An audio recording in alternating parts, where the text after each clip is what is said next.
Jake Wilson had never expected his Monday to start with a closed-door meeting, but as soon as Daniel, his manager, summoned him and he saw Vanessa from HR already waiting inside, he understood the unspoken message.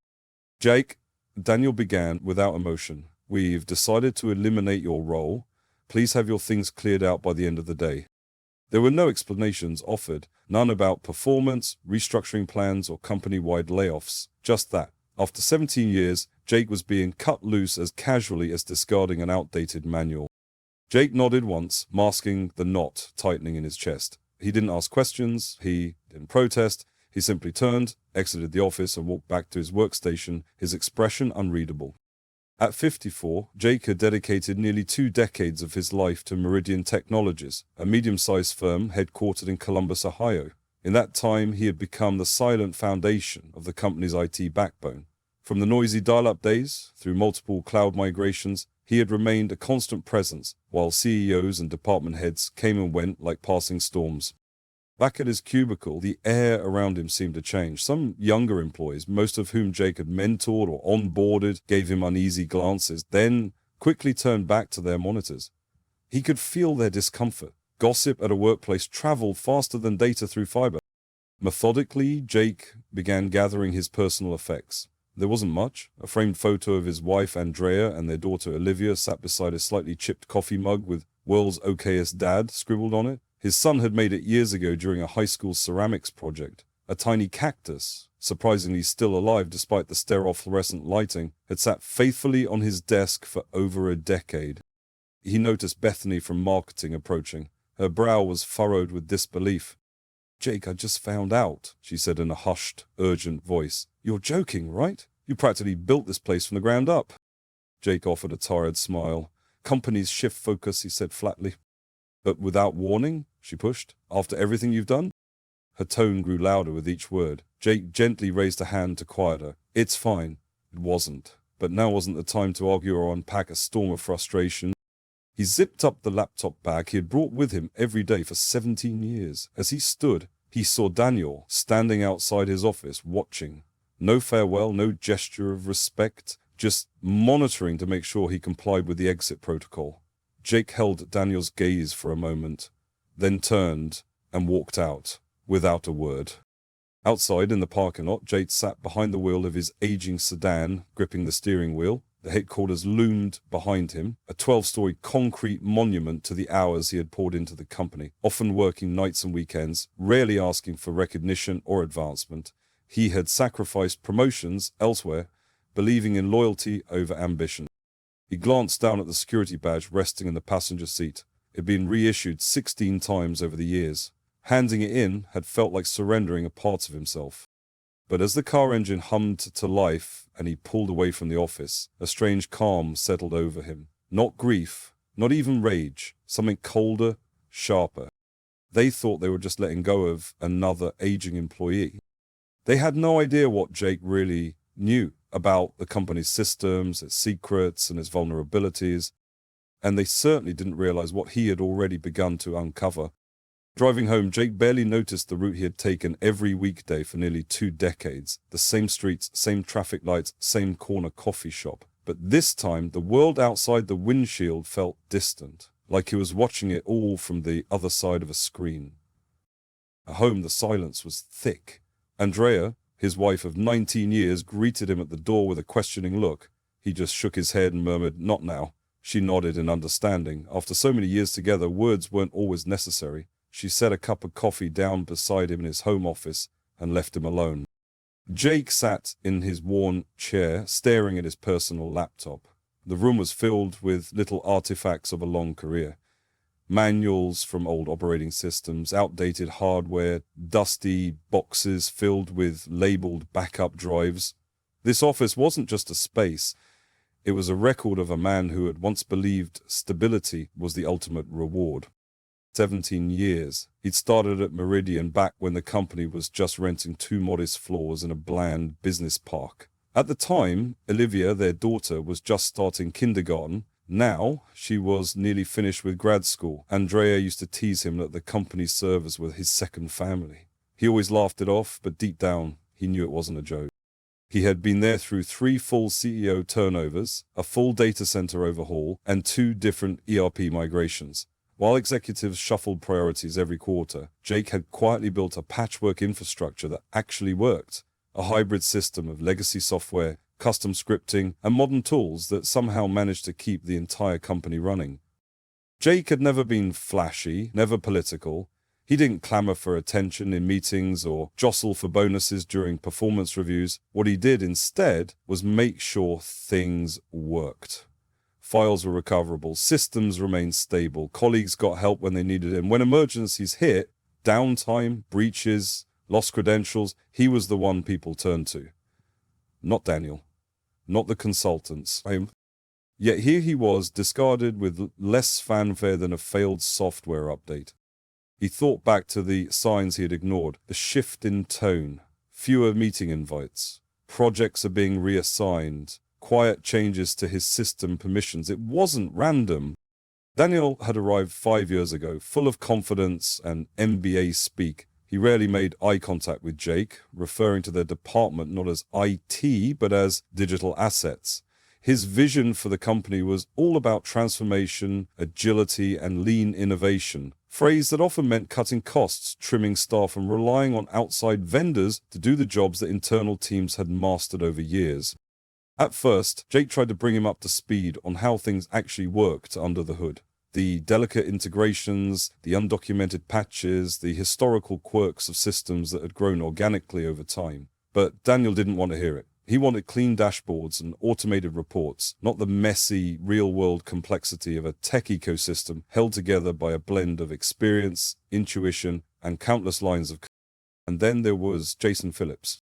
6 months ago, Jason had arrived, an outside consultant with an expensive haircut, custom-tailored suits, and a Stanford pedigree that seemed to follow him into every room. Jake noticed the pattern almost immediately. Whispered conversations between Jason and Daniel, closed-door meetings, the sudden absence of Jake's name from project chains. He hadn't raised a fuss. Instead, he observed, watched, took notes, made backups. Jake wasn't sure what they were planning exactly, but he knew one thing. They wanted him out of the way, but they had underestimated him. The young hires might have been brilliant coders, but they didn't know the foundational systems Jake had put in place. They didn't understand the overlapping permission layers, the encrypted vaults, or the custom security protocols Jake had quietly introduced at the request of legal after a data scare years ago. He had been methodical. He had documented everything, not just out of diligence, but because he knew that one day someone might try something foolish. Someone might exploit a system or try to bury a mistake. Jake had built digital tripwires that would alert him to anything out of place. And recently, those tripwires had started blinking. He leaned back in his chair, staring at the ceiling. They thought they'd removed an obsolete asset. What they'd actually done was cut loose the one person who knew how everything fit together, and the only one who had already started pulling the thread that would unravel their carefully staged illusion.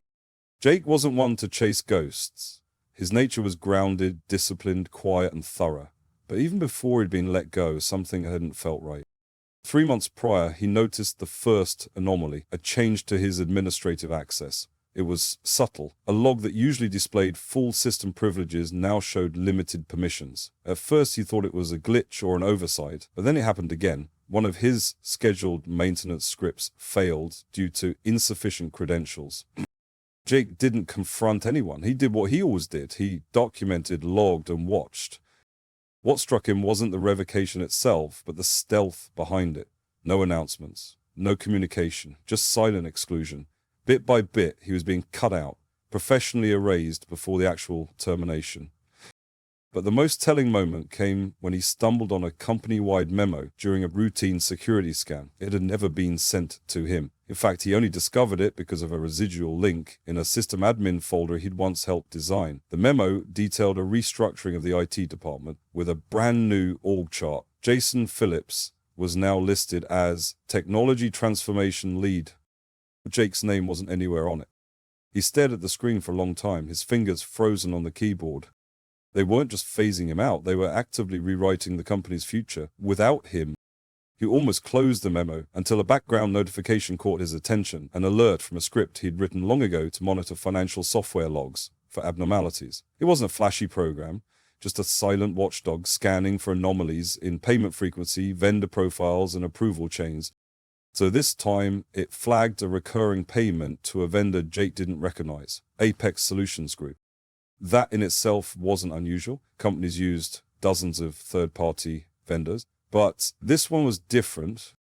The payment trail started small, modest consulting fees, easily buried in quarterly expense reports. But then the numbers grew. Month after month, the payments to Apex had increased, always just under the threshold that would trigger a mandatory audit. Jake ran a reverse search on the vendor. Apex Solutions Group was barely more than a shell. It had been registered the previous year with a business address linked to a UPS mailbox near Cincinnati. No website, no real employees listed. The more he dug, the more synthetic it felt. The approval chain for the payments traced back to one person, Brian Wilcox, Meridian's chief financial officer. Jake felt his breath slow. He copied the payment history, encrypted it, and stored it on a secure flash drive. He didn't yet know the scope, but this was no clerical error. Someone was siphoning money.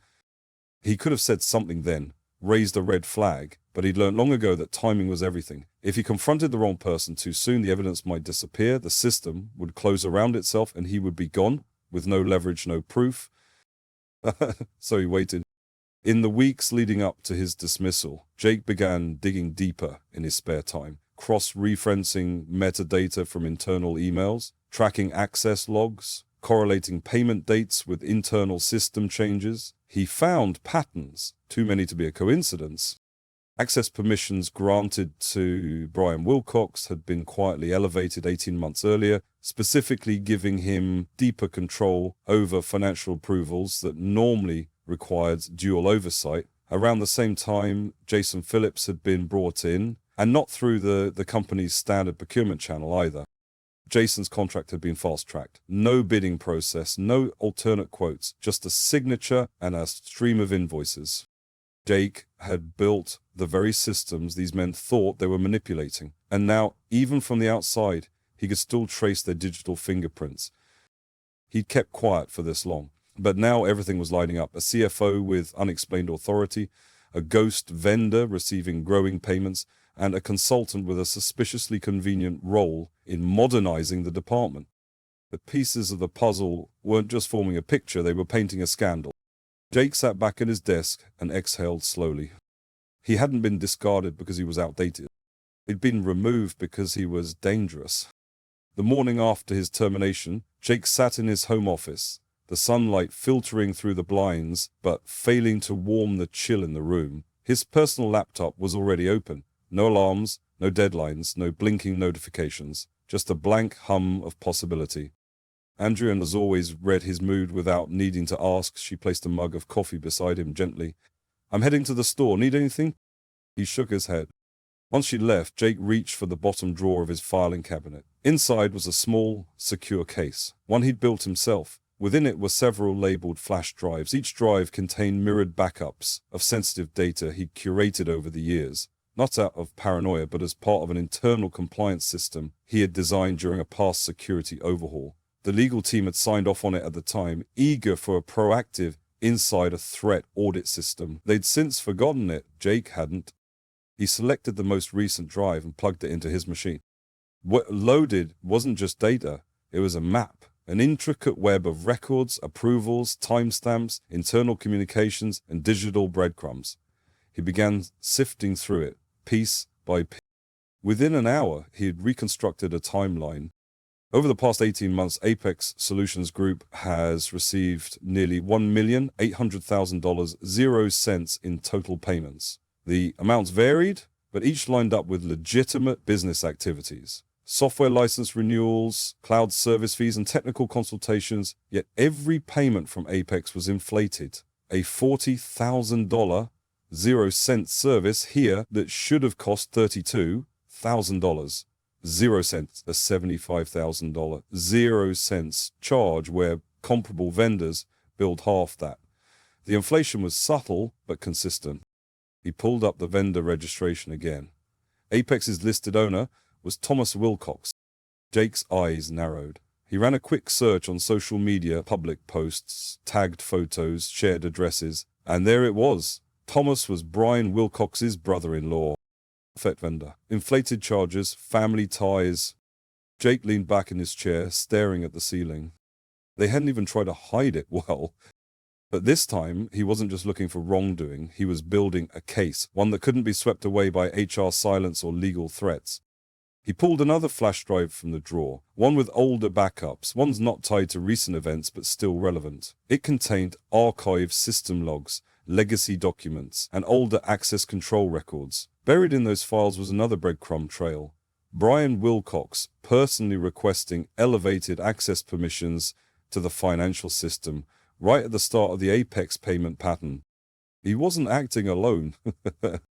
Jake turned to the internal email logs. Though technically his access should have been revoked by now, the sloppy transition work had left a few back doors open, remnants of the architecture he himself had designed. Using an old admin account, reserved for secure testing, he began combing through unfiltered messages stored in company backups. That's when he found emails between Daniel and Brian, discussions of budget adjustments, reference to project alignment with Jason Phillips initiatives, and, most damning, a message where Daniel assured Brian that IT restructuring will ensure reduced oversight. The wording was careful, legalistic, but the implication was clear. They were removing anyone who might look too closely. Jason's involvement now seemed strategic. He hadn't been brought in to improve operations. He was the hatchet man, the one tasked with severing ties with those who knew too much. Jay created a new folder on his local drive and began organizing everything. PDFs, spreadsheets, extracted email threads, annotated logs. Every piece of the puzzle was labeled, indexed, and encrypted. It knew better than to rush. This wasn't just about revenge, it was about precision, about ensuring that when the house of cards fell, there'd be no way to rebuild it before someone answered for what had been done. He drafted a short outline for a report, not a whistleblower rant, but a professional, structured case study, built with the same clarity and logic he used when documenting security protocols. He saved the file under a simple name, Integrity Report _V1. Jake stretched his arms and walked to the window. The neighborhood outside looked the same, but in his world, a quiet storm was forming. They had built their scheme thinking no one would notice, but someone had, and now someone was preparing to make sure the right people would.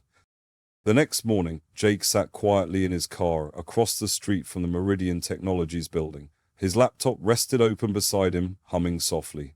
He had no intention of entering the building again. His role there was finished. But what he still carried was something far more valuable than a title or desk. He had the truth, and now he planned to act. At exactly 9:15, Jake sent an email to Daniel. The message looked like it came from within the company using an internal style address he had created long ago for testing. It briefly described suspicious financial activity related to a vendor and asked for urgent review. There were no personal accusations, just enough information to cause concern. He wanted to see how they would react. Within half an hour, Jake's phone buzzed with a call from Daniel.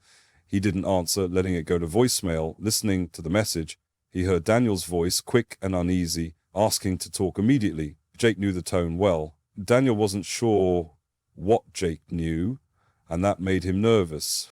Jake didn't respond. Instead, he drove to a quiet coffee shop, ordered a black coffee, and set up in a corner booth. He monitored the email address and watched as multiple people accessed the message and file he had included. Daniel had read it, someone from finance had as well. The digital footsteps were already forming a trail of fear. About an hour later, another message came through. This one had a more formal tone. The company was now trying to shut him down. They warned him that his recent communications might violate certain post-employment conditions and told him not to contact any Meridian employees again. They even hinted at possible legal consequences. Jake just smiled. He hadn't signed anything. No severance agreement, no confidentiality contract. When they fired him, they were too eager to cut ties cleanly. Now that mistake was catching up with them. At 9, he visited his bank and opened the safe deposit box he had quietly maintained for years. Inside was a separate flash drive containing records even more valuable than what he'd already found. Old system logs, access permission histories, and internal documents that no one had reviewed in ages. Among those records was one that stood out. It showed that Brian Wilcox had requested elevated financial access 18 months ago. The timing matched exactly when payments to Apex Solutions Group had started. Back at home, Jake checked his phone again. He had missed more calls. Daniel had tried again. Vanessa from HR had left another message. And now, even Jason Phillips, the outside consultant, had reached out. The message he left was calm on the surface, but hinted at growing worry. Jason wanted to meet in person. He said there had been some confusion and suggested they talk. Jake didn't return the call. He opened a message from Stephen, the junior analyst he had mentored over the last 2 years. Stephen said everyone at the office was talking. People were saying Jake had reported something serious and that Phillips had called an emergency meeting. Stephen sounded confused and anxious. He said access logs were being checked and everyone was being pulled into meetings. Jake responded with a simple note. He told Stephen not to get involved, just to observe. And then he shut his laptop and leaned back in his chair. The first stone had been thrown, the ripple was spreading, the pressure was building exactly as Jake had planned. As the hours passed, Jake didn't stop working. The first email had shaken the surface, but he wasn't interested in panic. He was after full exposure. What he had uncovered so far was serious, but something told him there was more, a lot more. That night, long after Andrea had gone to bed, Jake sat in the dim light of his home office, scrolling through years of archived emails, financial records, and old project documentation. He had learnt to follow not just the money, but the patterns, the habits of people who thought they were being clever. And then he found it. Another trail, another company. This one was listed as a consulting firm called Lakeside Business Solutions. At first glance, it appeared completely unrelated to Apex Solutions Group. Different address, different name, different invoice structure. But when Jake dug deeper, the connections began to surface. Lakeside had received large payments about 3 years ago, just after Brian Wilcox had been promoted to CFO. The invoices were for consulting and software assessment services, but there were no project names, no deliverables, and no corresponding team involvement. Jake had never heard of any Lakeside initiatives. That was a red flag. He tracked the business registration and hit a familiar name. Patricia Wilcox, Brian's wife.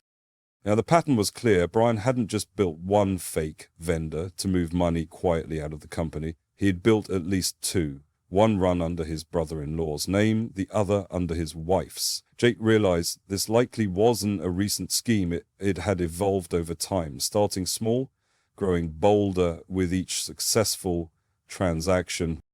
But what pushed the discovery into a new category was a separate chain of emails involving Daniel. It wasn't just that Daniel knew about the vendors, he had actively supported the structure that allowed the fraud to flourish. There were messages where Daniel discussed adjusting departmental budgets, directing funds toward external support that just happened to match the payments going to the Wilcox-controlled entities. In one message, Daniel even referenced the need to avoid internal bottlenecks when pushing vendor approvals. It was coded language, careful, but Jake had worked in the system long enough to recognize the implication. Daniel was clearing the path. He wasn't just a bystander, he was helping. And then there was Jason Phillips.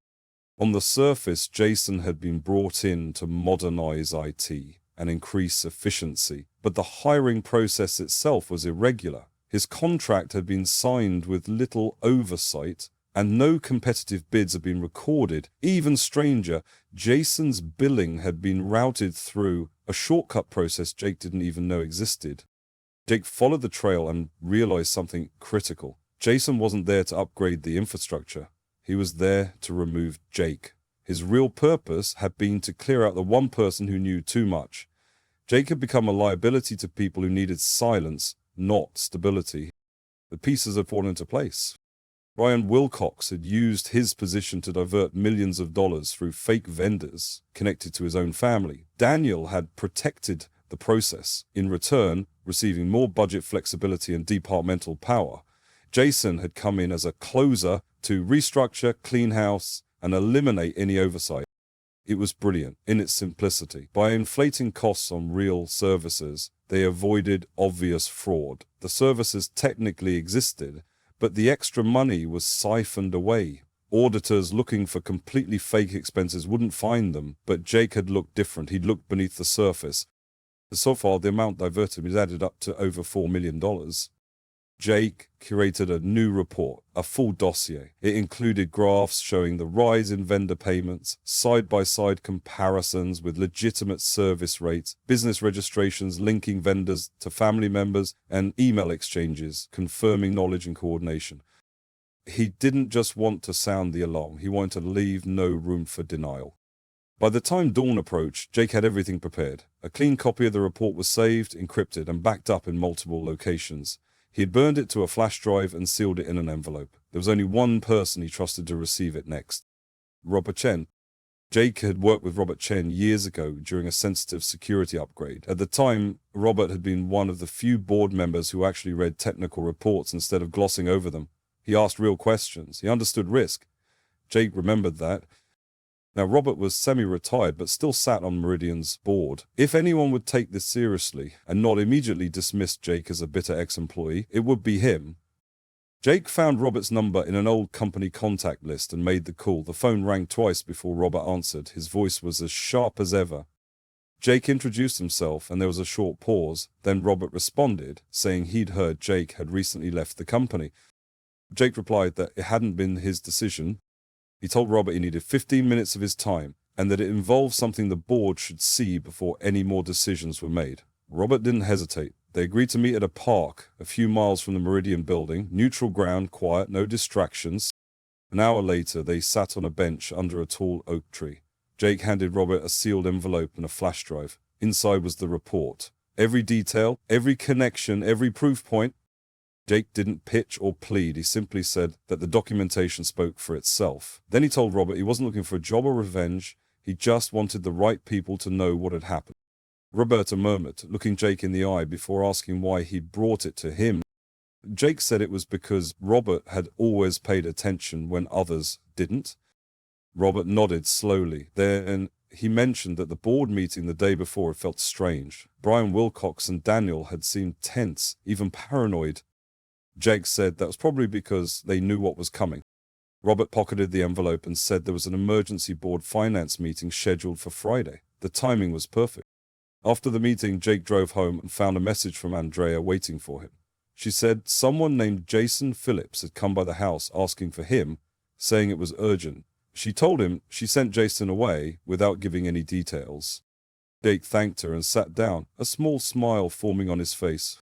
That afternoon, his phone buzzed again, this time with 2 job offers from competing firms. Both were high-level roles with generous salaries and signing bonuses. Clearly, word was spreading that he was available. He didn't respond. This wasn't about the next job, not yet. He still had one last move to make. That night, Jake logged into a legacy company system using credentials that had surprisingly not yet been revoked. It was a sign of how poorly Meridian's internal controls had been managed. Using a secure and hidden email account he had created years ago, Jake scheduled a message to be delivered to every board member at exactly 8 o'clock Friday morning. The message was brief. It simply told them to read the attached report before approving any financial bonuses that day, and then he closed his laptop. Friday would arrive soon enough. Friday morning arrived with a quiet stillness. Jake sat on his front porch with a fresh cup of coffee in hand, watching the neighborhood slowly come alive. The email he had scheduled was already on its way to every member of the Meridian board. His message was brief, but the attached report was anything but. At 8:17 a.m. the calls started coming in. Unknown numbers, multiple attempts. Jake let them all go to voicemail. He had no interest in explaining himself twice. Everything they needed to know was in the files he had provided. Transactions, dates, relationships, motives. It was all there. By 9 a.m., Meridian's Emergency Finance Committee meeting had started. Jake knew Robert Chen would be present, likely watching closely as the board read through what he had delivered. No room for interpretation. No space to redirect blame. At 9:32, a message from Stephen popped up on Jake's phone. It was short and shaken. Stephen said police had arrived at the office. Brian Wilcox and Daniel had been separated and were being questioned in different rooms. Jason Phillips looked pale and unsettled. Stephen ended the message by asking what Jake had done.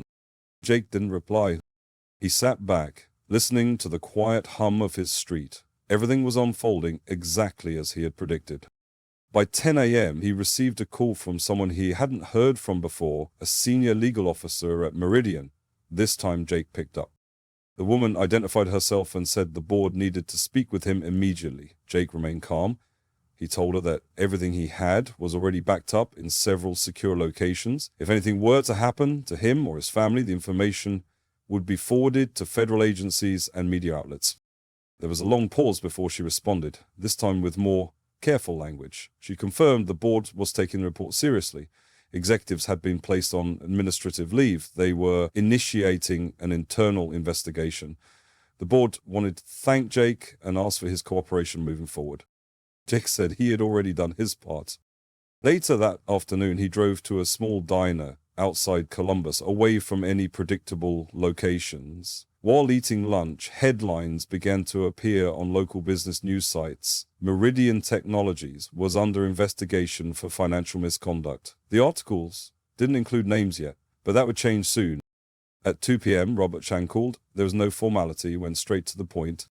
He told Jake that Brian had confessed, trying to deflect blame onto Daniel. Daniel, in turn, denied everything. Jason Phillips claimed ignorance, saying he was just a consultant with no access to finances. But the board wasn't buying it. All three had been suspended, and forensic auditors were scheduled to begin reviewing everything the following week. Early estimates suggested over $4.5 million had been siphoned away, possibly more. Rabbit then said the board wanted to speak with Jake, not about punishment or conflict, but about an opportunity. They were considering a new executive position focused on protecting the company's systems and integrity. Jake didn't respond right away. The offer was flattering, but returning meant something more than just a title. That night, Jake told Andrea everything. She listened in silence, then asked a single question. "What do you want to do?" Jake stared out the window. He didn't have an answer yet. By Monday morning, the dust had not yet settled, but Meridian's board had made up its mind. Jake walked through the glass doors of the building he once called home. The front desk security guard looked up, did a double take, and then stood as if seeing him for the first time. "Welcome back, Mr. Wilson." A visitor badge was printed without hesitation. Jake didn't correct him. And he stepped into the elevator and rode silently to the top floor, the executive level. It was a place he had never been invited before, but today he wasn't just invited, he was expected. In the boardroom, 10 members sat waiting. Robert Chang gave a subtle nod as Jake entered. The interim CEO, who had previously served as COO, looked uncomfortable. She began by thanking him for his courage and clarity. She explained that the board had reviewed the full scope of the fraud and was shocked by its depth. More than $5 million had been misappropriated, formal charges were in motion, but what mattered now was ensuring it could never happen again. Robert leaned forward and explained the board's decision. They had unanimously agreed to create a new position, Chief Information Security Officer. The role would report directly to the board with full access across departments. No more silos, no more hidden doors. And Jay listened without interrupting. And when they finished, he set a folder on the table. Inside was a single page listing his conditions for accepting the position. As the CEO skimmed the document, her eyebrows slowly rose. He wanted full audit authority, independent of department heads. He wanted the ability to veto financial tech decisions that presented risk. He wanted control of his own budget. She said the demands were unusual. Jake replied that losing millions through unchecked fraud had been unusual too. The room was quiet. Jake stood, letting the moment settle. Then he told them they had until noon to decide. He had other offers waiting. As he walked to the door, Robert asked if Jake had planned this all along.